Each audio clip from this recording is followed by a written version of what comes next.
Malaikat Jibril berkata, "Ya Rasulullah, di depan ada malaikat Israel mau masuk." Kata Rasulullah, "Boleh masuk, silakan." Kemudian malaikat Israel mengucapkan salam, dan setelah mengucapkan salam, malaikat Israel menawarkan, "Ya Rasulullah, aku disuruh oleh Allah untuk mencabut nyawamu atau membiarkan engkau." Dalam riwayat, aku disuruh oleh Allah untuk memberikan pilihan kepadamu, al-baqa' fid dunya, tetap di dunia, atau ar-rafiqal a'la, atau dengan Allah. Nabi Muhammad menjawab, ar-rafiqal a'la, dengan Allah. Kemudian setelah itu Nabi Muhammad berdoa agar umatnya selamat. Setelah ada jaminan umatnya selamat, malaikat Israel, "Sudahlah, cabut nyawaku kalau memang sudah waktuku." Mulailah Nabi Muhammad dicabut nyawa beliau oleh malaikat Israel. Dan di saat Nabi Muhammad mulai dicabut nyawa beliau oleh malaikat Israel, Nabi Muhammad mengatakan, mahadha, apa ini wahai Israel? Malaikat Israel kemudian menjawab, "Ya Rasulullah, itu adalah sakaratul maut, itu adalah sakitnya di dalam kematian." Kemudian Nabi Muhammad mengangkat tangannya sambil berucap, "La ilaha illallah, inna lil mauti la sakarat." Tidak ada Tuhan selain Allah, sungguh di dalam kematian ada sakitnya, sakit kematian, yaitu sakaratul maut. Kemudian Nabi Muhammad memohon, "Ya Allah, Allahumma khaffif alayya sakaratul maut." Ya Allah, ringankan sakaratul mautku ini, ya Allah. Dijawab oleh malaikat Israel, "Ya Rasulullah, itu sudah aku ringankan 70 kali." Nabi Muhammad menoleh, "Apa malaikat Israel? Sudah kau ringankan 70 kali keringanan?" "Iya ya Rasulullah, sungguh aku tidak pernah mencabut seorang hamba lebih lembut dari cara mencabut nyawamu. Ini sudah aku ringankan 70 kali. Setelah itu justru Nabi Muhammad menangis, "Israel, 70 kali rasanya masih sakit." "Iya ya Rasulullah, memang itu sakaratul maut." "Lalu bagaimana engkau mencabut umatku wahai Israel?" Allah, yang diingat siapa? Umat. Kalau engkau mencabutku dengan ringan seperti ini masih sakit, bagaimana engkau mencabut umatku ya Israel? Dijawab oleh malaikat Israel, "Umatmu manusia biasa, ya aku cabut ya Rasulullah, begitu saja." Ya sudah, begitu habis. Nabi Muhammad menangis. Tiba-tiba Nabi Muhammad mengangkat tangan dan memohon kepada Allah, "Allah, Allah, inna lil mauti la sakarat, la ilaha illallah, inna lil mauti la sakarat." Sungguh di dalam kematian ada sakaratul maut.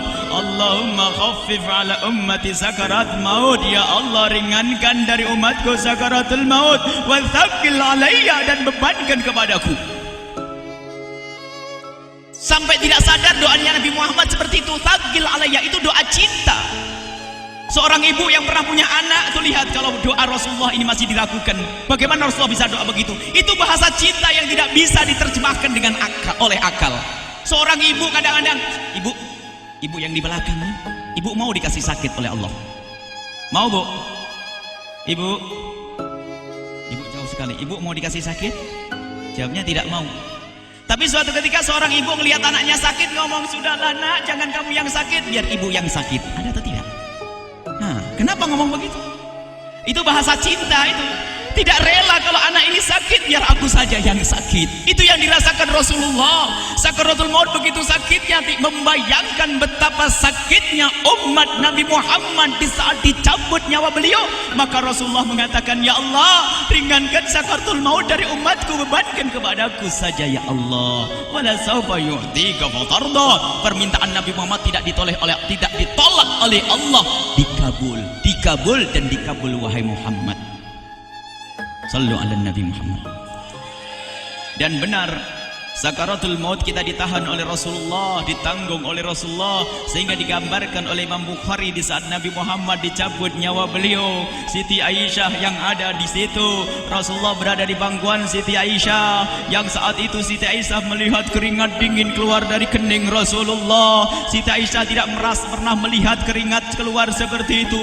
Bahkan di saat dipegang kepala Rasulullah, panasnya melebihi dari panasnya orang biasa. Setiap kali ada kain dicelupkan di air, ditempelkan di kening Rasulullah langsung mengering.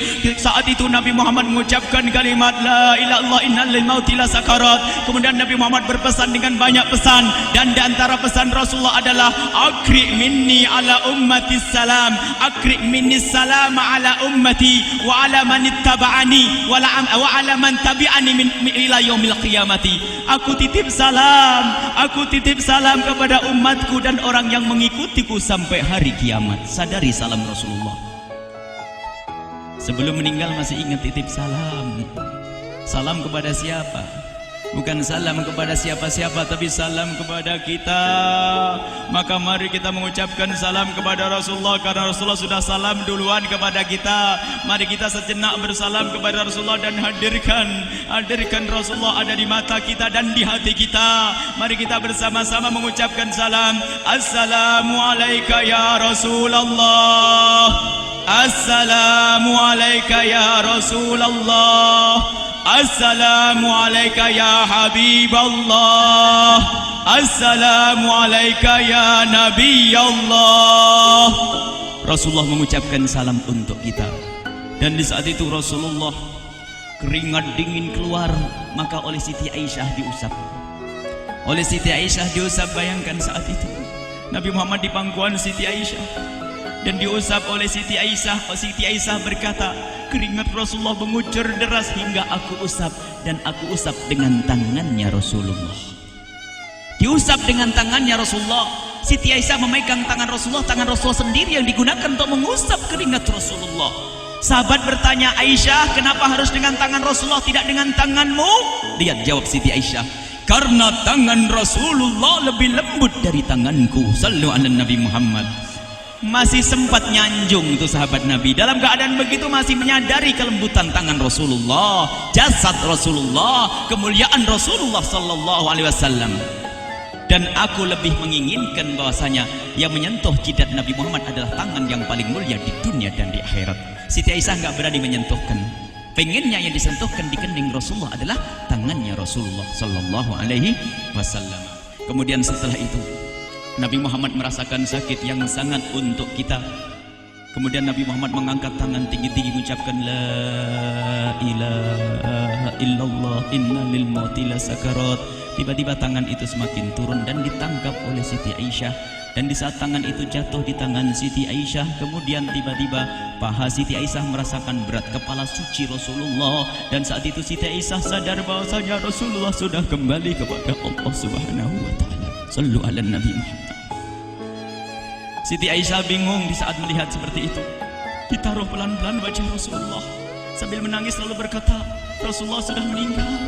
Para sahabat Nabi pada bingung. Sayyidina Ali tiba-tiba terduduk, nggak bisa berdiri. Sayyidina Utsman nggak bisa ngomong. Ada orang Sayyidina Zaid berkata, aku baru melihat Rasulullah. Setelah ini aku tidak mau melihat lagi selain Rasulullah. Ya Allah, butakan mataku. Aku tidak ingin aku kotori mataku dengan selain Rasulullah. Dan dibutakan oleh Allah. Bermacam-macam kejadian saat itu. Madinah heboh luar biasa dengan meninggalnya Rasulullah sallallahu alaihi wasallam. Dan sungguh meninggalnya Nabi Muhammad adalah menghidupkan hati yang mati kalau orang faham.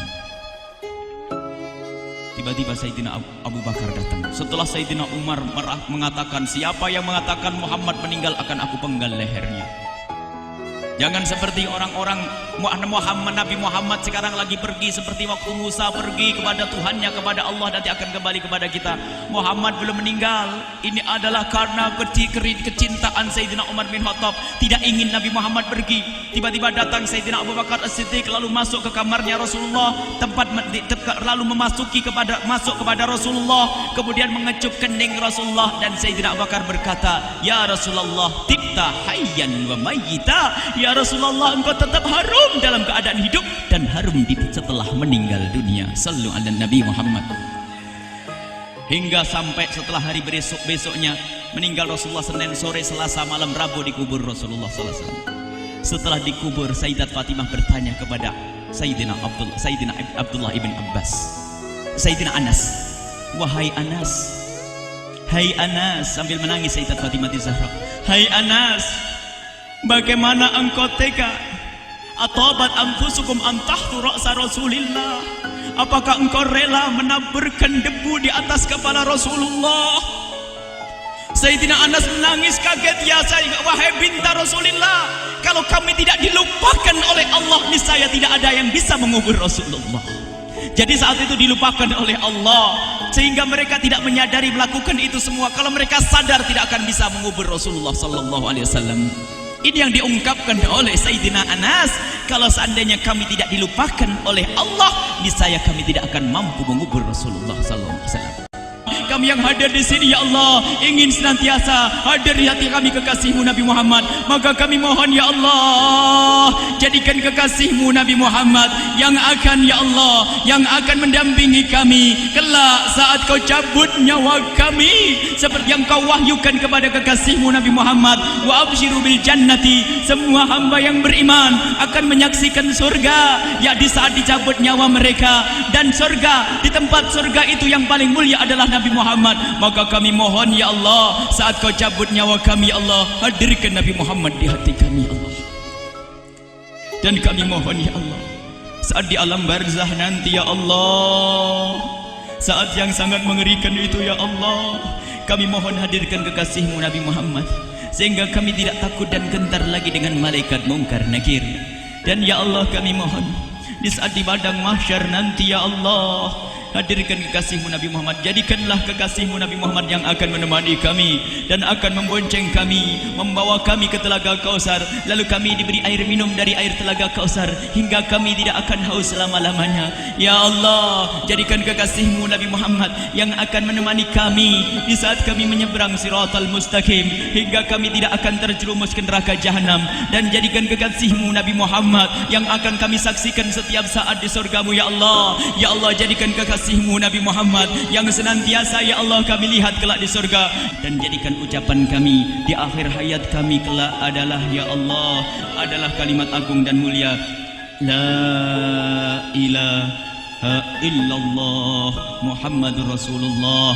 La ilaha illallah Muhammadur Rasulullah. La ilaha illallah Muhammadur Rasulullah. La ilaha illallah Muhammadur Rasulullah.